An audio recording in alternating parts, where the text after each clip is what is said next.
ಎಲ್ಲರಿಗೂ ನಮಸ್ಕಾರ. ಒನ್ ಕರ್ನಾಟಕ, ಇದು ನಿಮ್ಮ ಸುದ್ದಿ. ಈ ಖಾತಾ ಗ್ರಾಮೀಣ ಆಸ್ತಿ ಮಾಲೀಕರಿಗೆ ಭರ್ಜರಿ ಗುಡ್ ನ್ಯೂಸ್ ಅಂತ ಕೂಡ ಹೇಳ್ಬೋದು. ಸಚಿವ ಸಂಪುಟ ಸಭೆಯಲ್ಲಿ ಸರ್ಕಾರ ಮಹತ್ವದ ಒಂದು ನಿರ್ಧಾರ ತಗೊಂಡಿದ್ದಾರೆ. ಸರ್ಕಾರ ಬಿ ಖಾತಾ ನೀಡುವ ಅಭಿಯಾನ ಹಮ್ಮಿಕೊಂಡಿದೆ. ನಿಮ್ಗೆ ಇದೆಲ್ಲರಿಗೂ ಗೊತ್ತು. ಇದೀಗ ಗ್ರಾಮೀಣ ಆಸ್ತಿ ಮಾಲೀಕರಿಗೆ, ಅಂದ್ರೆ ಗ್ರಾಮೀಣ ಅಂದ್ರೆ ಹಳ್ಳಿ ಸೈಡ್ ಅಲ್ಲಿರೋ ಆಸ್ತಿ ಮಾಲೀಕರಿಗೆ ಬಿ ಖಾತಾ ನೀಡುವ ಕುರಿತು ಸರ್ಕಾರ ಸಂಪುಟ ಸಭೆಯಲ್ಲಿ ಮಹತ್ವದ ನಿರ್ಧಾರವೊಂದನ್ನು ತೆಗೆದುಕೊಂಡಿದೆ. ಏನು ಅಂತ ನೋಡೋದಾದ್ರೆ ಈ ಮೂಲಕ ಗುಡ್ ನ್ಯೂಸ್ ಅಂತ ಅನ್ಬೋದು, ಅಥವಾ ಸಂಪೂರ್ಣ ನಾನು ಇನ್ಫಾರ್ಮೇಶನ್ ಈ ವಿಡಿಯೋನ ನಿಮಗೆ ಕೊಡ್ತೀನಿ. ಒಂದು ಅನಧಿಕೃತ ಬಡಾವಣೆ ಏನಿದೆ, ಓಕೆನಾ, ಅನಧಿಕೃತ ಬಡಾವಣೆ ಅಥವಾ ನಿವೇಶನಗಳು ಅಥವಾ ಮನೆಗಳಲ್ಲಿ ಜೀವನ ನಡೆಸುತ್ತಿರುವ ಗ್ರಾಮೀಣ ಪ್ರದೇಶದ ಜನತೆಗೆ ಬಿ ನಮೂನೆ ಈ ಖಾತಾ ನೀಡುವ ಕುರಿತು ಸಚಿವ ಸಂಪುಟ ಸಭೆಯಲ್ಲಿ ಮಹತ್ವದ ಒಂದು ನಿರ್ಧಾರ ಕೈಗೊಳ್ಳಲಾಗಿದೆ.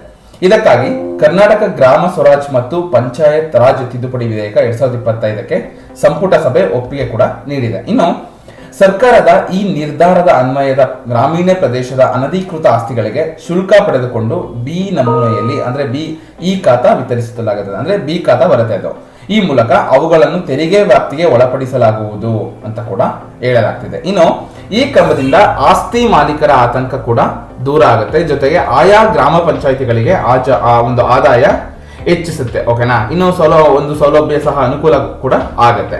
ಇನ್ನು ಗ್ರಾಮೀಣ ಪ್ರದೇಶದಲ್ಲಿ 96 ಲಕ್ಷ ಅನಧಿಕೃತ ಆಸ್ತಿಗಳಿವೆ ಎಂದು ಹೇಳಲಾಗಿದ್ದು, ಈ ಒಂದು ಗ್ರಾಮ ಪಂಚಾಯಿತಿಗಳ ಅಗತ್ಯ ಸೌಲಭ್ಯ ಕಲ್ಪಿಸಿದ್ದರೂ ಈ ಸ್ವತ್ತು ಗುರುತಿನ ಸಂಖ್ಯೆ ಅಥವಾ ಬಿ ಖಾತಾ ಇಲ್ಲದ ಕಾರಣ ತೆರಿಗೆ ವಸೂಲಿ ಮಾಡಲು ಸಮಸ್ಯೆ ಆಗ್ತಾ ಇದೆ. ಆಸ್ತಿಗಳನ್ನು ಹೊಂದಿದ ಮಾಲೀಕರಿಗೆ ವಹಿವಾಟು, ಬ್ಯಾಂಕ್ ಸಾಲ ಪಡೆಯಲು ತೊಂದರೆ ಕೂಡ ಆಗ್ತಾ ಇತ್ತು. ಓಕೆನಾ. ಇದರಿಂದಾಗಿ ಒಂದು ಈ ಖಾತಾ ನೀಡುವುದರ ಮುಖಾಂತರ ಈ ಸಮಸ್ಯೆಗೆ ಇದೆಲ್ಲಾ ಸಮಸ್ಯೆಗಳು ಬಗೆಹರಿಯುತ್ತೆ ಅನ್ನೋದು ಒಂದು ಸರ್ಕಾರದ ಒಂದು ಉದ್ದೇಶ ಆಗಿದೆ. ಇನ್ನು ಬಿ ಹಾಗೂ ಈ ಖಾತಾ ಉಚಿತ ಅಂತ ಕೂಡ ಹೇಳಲಾಗ್ತದೆ. ಅಂದ್ರೆ ಸರ್ಕಾರದ ಆದೇಶದ ಮೇರೆಗೆ ಒಂದು ದಾವಣಗೆರೆ ಮಹಾನಗರ ಪಾಲಿಕೆ ಸೇರಿದಂತೆ ನಗರಸಭೆ, ಪುರಸಭೆ, ಒಂದು ಪಟ್ಟಣ ಪಂಚಾಯತ್, ಗ್ರಾಮ ಪಂಚಾಯತ್ಗಳಲ್ಲಿ ಈಗಾಗಲೇ ಕಂದಾಯ ಆಸ್ತಿಗಳಿಗೆ ಬಿ ಹಾಗೂ ಈ ಖಾತಾ ಉಚಿತವಾಗಿ ನೀಡಲಾಗುತ್ತದೆ ಅಂತ ಕೂಡ ಹೇಳಲಾಗ್ತದೆ. ಅದರಲ್ಲೂ ದಾವಣಗೆರೆ ಮಹಾನಗರ ಪಾಲಿಕೆ ವ್ಯಾಪ್ತಿಯಲ್ಲಿ ಅತಿ ಹೆಚ್ಚು ಆಸ್ತಿಗಳಿದ್ದು ಬಿ ಹಾಗೂ ಈ ಖಾತಾ ಪಡೆಯಲು ಹೆಚ್ಚೆಚ್ಚು ಅರ್ಜಿಗಳು ಬಂದಿವೆ ಅಂತ ಕೂಡ ಇವಾಗಲೇ ಒಂದು ನೋಟ್ ಮಾಡಿದ್ದಾರೆ. ಈಗಾಗಲೇ ಅರ್ಜಿ ಸಲ್ಲಿಸಿಕೆ ಮಾಡಿರುವವರಿಗೆ ಪಾಲಿಕೆಯಿಂದ ಬಿ ಹಾಗೂ ಈ ಖಾತಾ ನೀಡಲಾಗುತ್ತಿದೆ.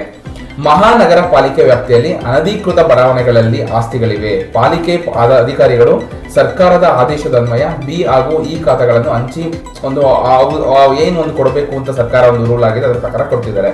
ಈಗಾಗಲೇ ಜಿಲ್ಲಾಧಿಕಾರಿ ಡಾಕ್ಟರ್ ಗಂಗಾಧರ್ ಸ್ವಾಮಿ GM ಅವರು ಬಿ ಖಾತಾ ನೀಡಲು ಜಿಲ್ಲೆಯ ಎಲ್ಲಾ PDO, ಪುರಸಭೆ, ನಗರಸಭೆ ಪಾಲಿಕೆಗೆ ಸೂಚಿಸಿದ್ದಾರೆ ಅಂತ ಕೂಡ ಹೇಳಲಾಗ್ತಿದೆ.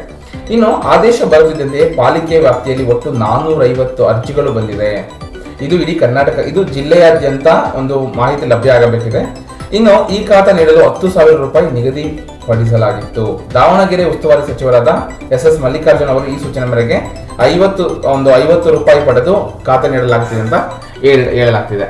ಈ ಬಗ್ಗೆ ಮಾತನಾಡಿದ ಜಿಲ್ಲಾಧಿಕಾರಿಗಳು ಅವರು ಕೂಡ ಮಾತಾಡ್ತಾರೆ. ಬಿ ಖಾತಾ ಮಾಡಲು ಎಲ್ಲ ಒಂದು PDO, ಪುರಸಭೆ ಎಲ್ಲರಿಗೂ ಸೂಚನೆ ಕೊಟ್ಟಿದ್ದೀವಿ. ಬಿ ಅಥವಾ ಈ ಖಾತಾ ಮಾಡಲು ಆಂದೋಲನ ಕೂಡ ಮಾಡಿದ್ದೀವಿ. ಈಗಾಗಲೇ ದಾವಣಗೆರೆಗೆ ಸೊ ಮುಂದೆ ಹೋಗ್ತಾ ಎಲ್ಲಾ ಒಂದು ಡಿಸ್ಟ್ರಿಕ್ಟ್ಗೆ ಅಂದ್ರೆ ಕರ್ನಾಟಕದಾದ್ಯಂತ ಇದು ಅಪ್ಲಿಕೇಬಲ್ ಆಗುತ್ತೆ. ಓಕೆನಾ. ಇದು ಒಂದು ಲೇಟೆಸ್ಟ್ ಅಪ್ಡೇಟ್ ಆಗಿದೆ. ಯಾರು ಕೂಡ ಒಂದು ಭಯ ಪಡೋ ಅವಶ್ಯಕತೆ ಇಲ್ಲ. ಒಂದು ಬಿ ಖಾತಾ ಅಂದ್ರೆ ನಿಮಗೆ ಬಿ ಫಾರ್ಮ್ ಅಲ್ಲಿ ಈ ಖಾತಾ ಮಾಡಕ್ ಕೊಡ್ತಾರೆ. ಓಕೆನಾ. ಅಂದ್ರೆ ಇಲ್ಲಿ ಒಂದು ಉದ್ದೇಶ, ಸರ್ಕಾರಕ್ಕೆ ಟ್ಯಾಕ್ಸ್ ಕೂಡ ಬರುತ್ತೆ, ನಿಮಗೆ ಒಂದು ಡಾಕ್ಯುಮೆಂಟ್ ಕೂಡ ಒಂದು ಈ ಡಾಕ್ಯುಮೆಂಟ್ ಕೂಡ ಆಗುತ್ತೆ, ನಿಮಗೆ ಈ ಖಾತಾ ಕೂಡ ಅದು ಕನ್ವರ್ಟ್ ಆಗುತ್ತೆ. ಓಕೆನಾ.